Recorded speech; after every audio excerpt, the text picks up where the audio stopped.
سلام، امیدوارم که خوب باشین. امروز برگ کنگری رو میخوایم طراحی کنیم. من ابتدا با مداد طراحی رو شروع میکنم که شما بهتر متوجه بشین. خب حرکت اول به این صورت هست که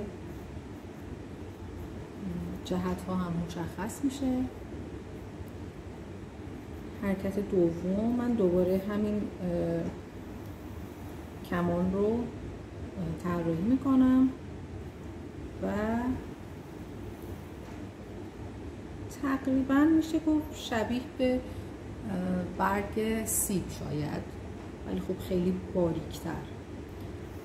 اینها جهت ها به سمت بالا و این قسمت وسط کار به 2 نیم تقسیم میشه. خب حرکت سوم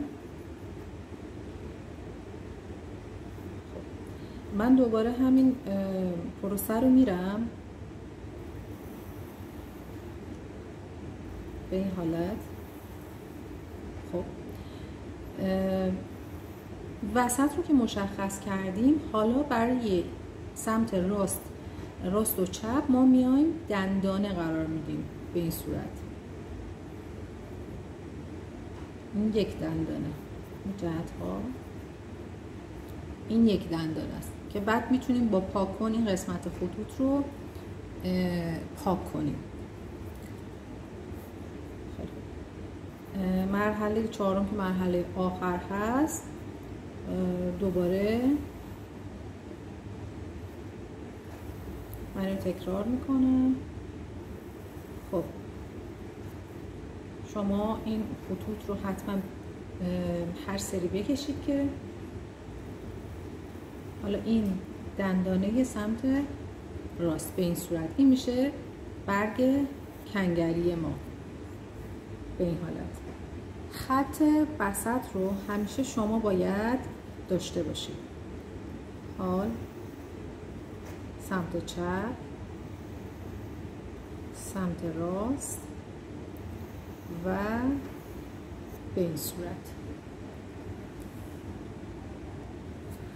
بعد از اینکه طراحی کردید شما میتونید این قسمت ها رو با پاکن پاک کنید، هیچ ایرادی نداره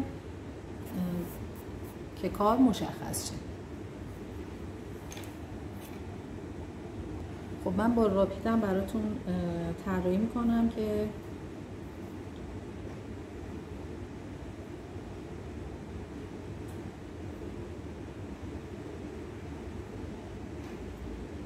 به این صورت